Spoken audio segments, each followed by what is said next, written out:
Magandang umaga. So ito yung table namin na pan-deliver bukas. So masahan ito ng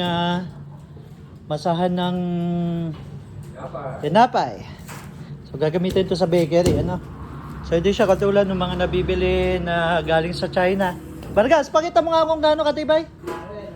Pakita mo. Ayan, yan.